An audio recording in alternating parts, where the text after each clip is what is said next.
Pessoal, boa tarde a todos, né? Continuando aquele comentário que nós estávamos comentando anteriormente sobre o livro da sabedoria, né?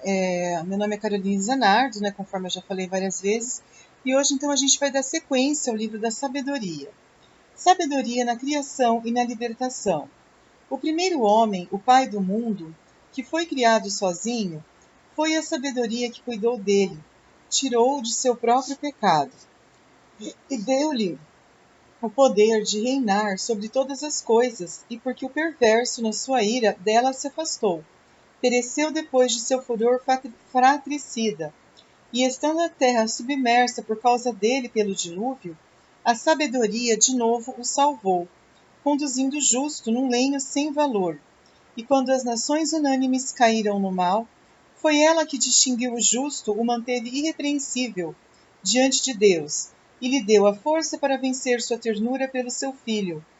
Foi ela que, quando do aniquilamento dos ímpios, salvou o justo, subtraindo-o ao fogo que descera sobre a Pentápole, cuja perversidade ainda no presente é testemunhada, por uma terra fumegante e deserta, onde as árvores carregam frutos incapazes de amadurecer e onde está erigida uma coluna de sal, memorial de uma alma incrédula, porque aqueles que desprezaram a sabedoria não somente se prejudicaram em ignorar o bem, mas ainda deixaram aos homens um testemunho de sua loucura, para que seus pecados não fossem esquecidos. Quanto aos que a honram, a sabedoria os liberta de sofrimentos. Foi ela que guiou por caminhos retos o justo que fugia à ira de seu irmão, mostrou-lhe o reino de Deus e deu-lhe conhecimento das coisas santas. Ajudou-os nos seus trabalhos e fez frutificar seus esforços. Cuidou deles contra ávidos opressores e o fez conquistar riquezas. Ela o protegeu contra seus inimigos e o defendeu dos que lhe armavam ciladas. E no duro combate deu-lhe vitória, a fim de que ele soubesse quanto a piedade é mais forte que tudo. Ela não abandonou o justo vendido, mas preservou do pecado. Desceu com ele à prisão e não o abandonou nas suas cadeias, até que ele trouxe o cetro do reino e o poder sobre os que tinham oprimido. Revelou-lhe a mentira de seus acusadores e conferiu-lhe uma glória eterna. Foi ela que livrou das nações que tiranizavam, o povo santo e a raça irrepreensível. Entrou na alma do servo de Deus e se opôs com sinais e prodígios a reis temíveis. Deu aos santos o galardão de seus trabalhos. Conduziu por um caminho miraculoso. Durante o dia serviu-lhes de proteção e deu-lhes a luz dos astros durante a noite.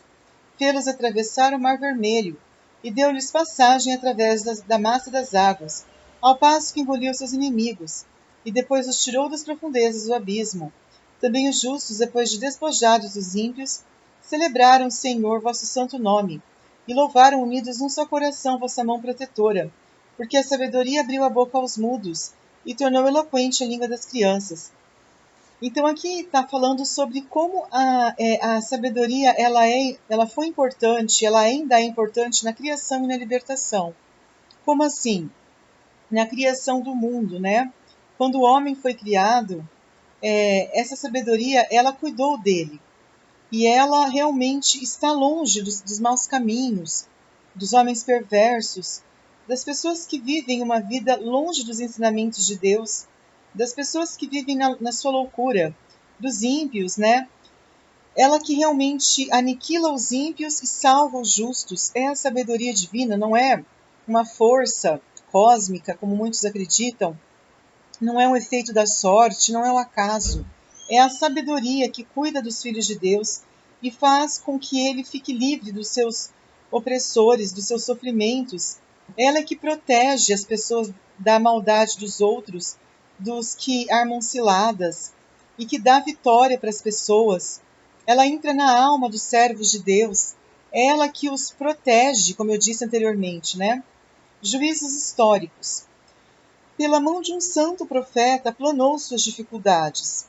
Eles atravessaram um deserto inabitado e levantaram suas tendas em lugares ermos. Resistiram aos que os atacavam e repeliram seus inimigos. Tiveram sede e clamaram a voz. Do rochedo abrupto a água lhes foi dada, e da pedra seca estancaram sua sede.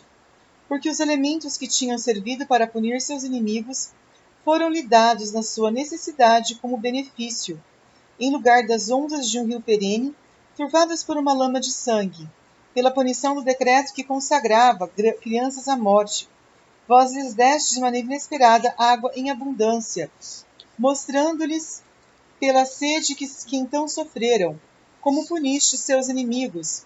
Por isso, tratados com piedade na sua provação, reconheceram quanto deviam ter sofrido os ímpios, julgados com ira. A estes provastes como um pai que corrige, mas a outros provastes como um rei severo que condena. Tanto estando longe como perto, a dor os consumiu da mesma forma, porque tiveram um segundo para se entristecer, e gemer a lembrança dos males passados.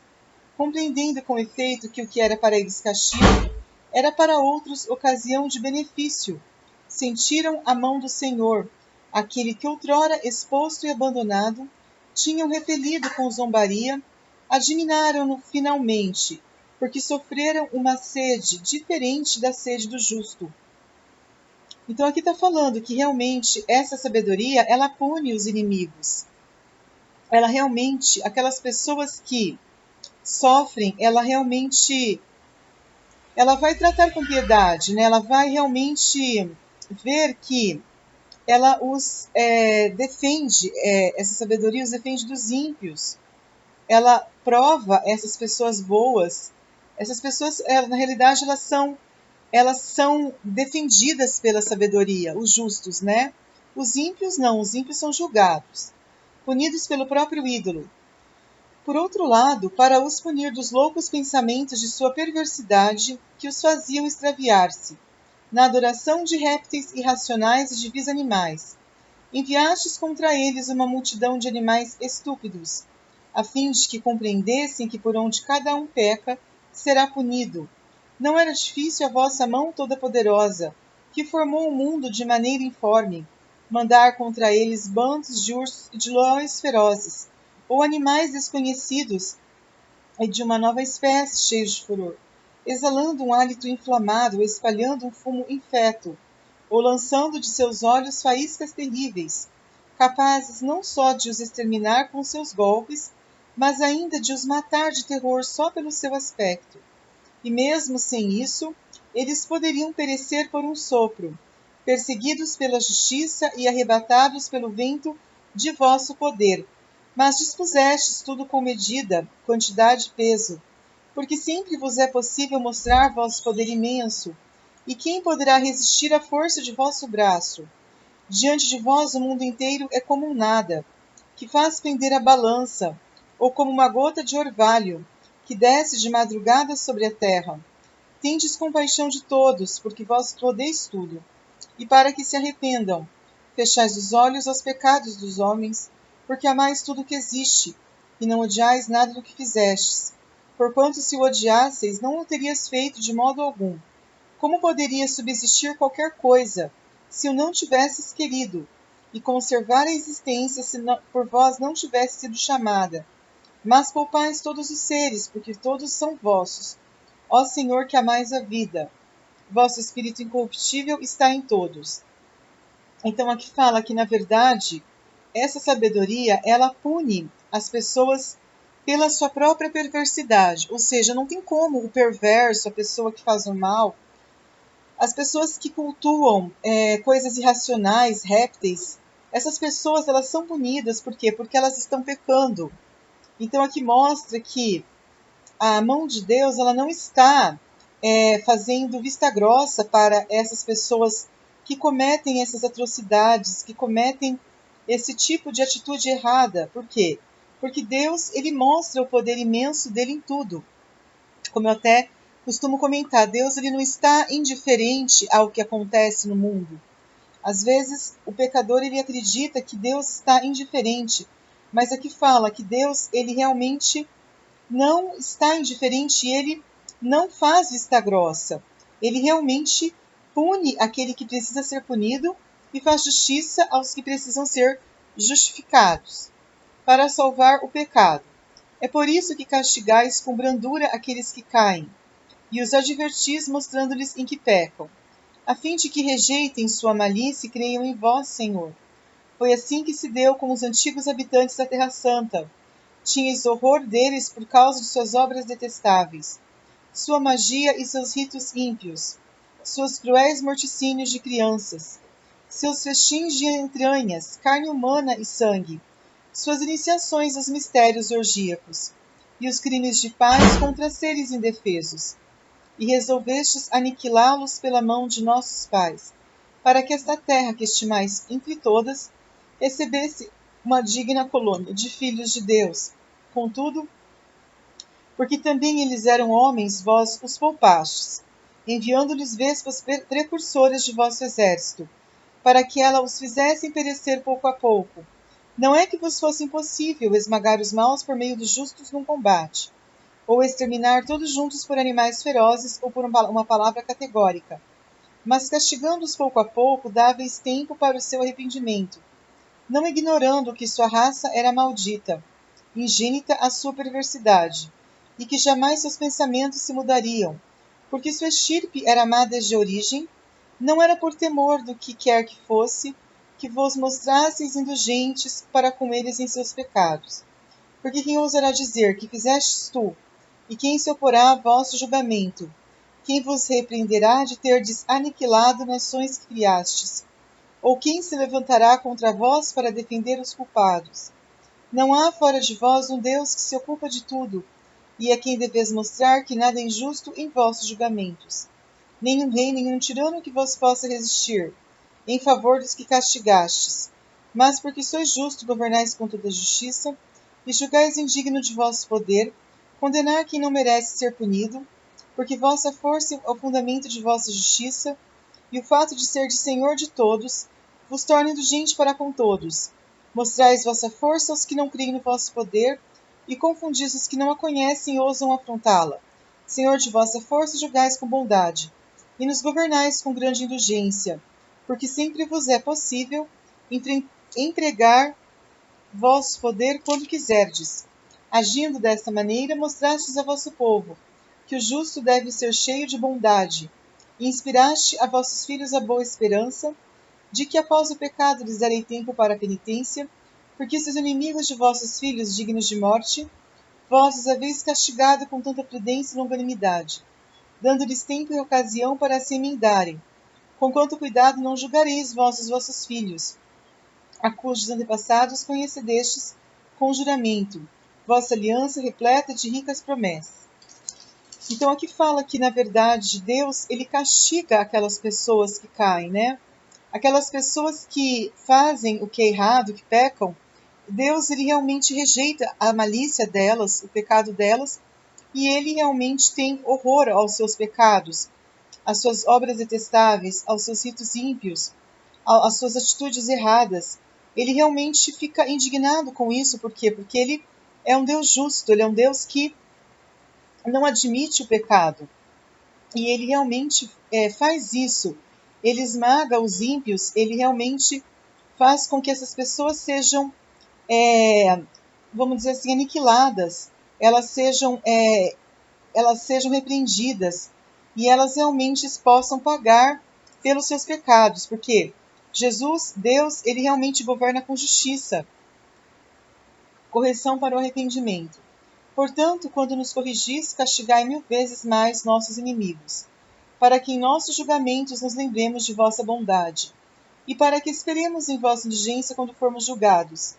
Por isso também aqueles que loucamente viveram no mal, vós os torturastes por meio de suas próprias abominações, porque se tinham afastado demais dos caminhos do erro, tomando por deuses os mais vis animais, deixando-se enganar como meninos sem razão. Assim é que, como a meninos sem razão, lhes destes um castigo irrisório, mas os que recusam a advertência de semelhante correção sofrerão um castigo digno de Deus, excitados pelos sofrimentos causados por esses animais, que tinham julgado deuses que os atormentavam, viram que no começo tinham recusado ver e reconheceram a verdadeiro Deus, por isso que caiu sobre eles a condenação. Então aqui está falando que essas pessoas que agem de uma maneira errada, elas são corrigidas para que elas possam se arrepender. Por quê? Porque Deus ele não é conivente com o mal. E ele corrige para que as pessoas possam entender que essas pessoas que vivem no mal, elas serão punidas pelas suas próprias abominações. Não existe ninguém que vai ficar imune a isso. Deus, ele vai realmente fazer advertência e ele vai realmente fazer com que as pessoas entendam que só ele é Deus. Para conhecer a Deus por analogia, são insensatos por natureza todos os que desconheceram a Deus, e através dos bens visíveis não souberam conhecer aquele que é, nem reconhecer o artista, considerando suas obras. Tomaram fogo, vento, ar agitável, ou esfera estrelada, ou água impetuosa, os astros dos céus por deuses, regentes do mundo, tomaram essas coisas por deuses, encantados pela sua beleza. Saibam então quanto o Senhor prevalece sobre elas, porque é o Criador da beleza que fez essas coisas. Se o que o impressionou é sua força e seu poder, que eles compreendam por meio delas, que seu Criador é mais forte, pois é a partir da grandeza e da beleza das criaturas que por analogia se conhece o seu autor. Contudo, estes só incorrem numa ligeira censura, porque talvez eles caíram no erro procurando Deus e querendo encontrá-lo. Vivendo entre suas obras, eles as observam com cuidado, e porque eles as consideram belas, deixam-se seduzir pelo seu aspecto. Ainda uma vez, entretanto, eles não são desculpáveis, porque se eles possuíssem luz suficiente para poder perscrutar a ordem do mundo, como não encontraram eles mais facilmente aquilo que é seu Senhor? Então aqui fala que aquelas pessoas que não conhecem a Deus, elas são insensatas.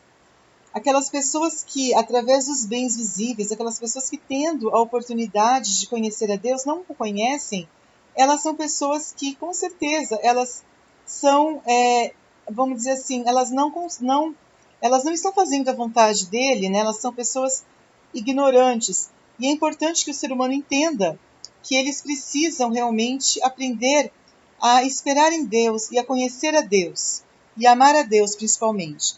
Muito obrigada a todos pela atenção, um grande abraço e até a próxima. Tchau, tchau.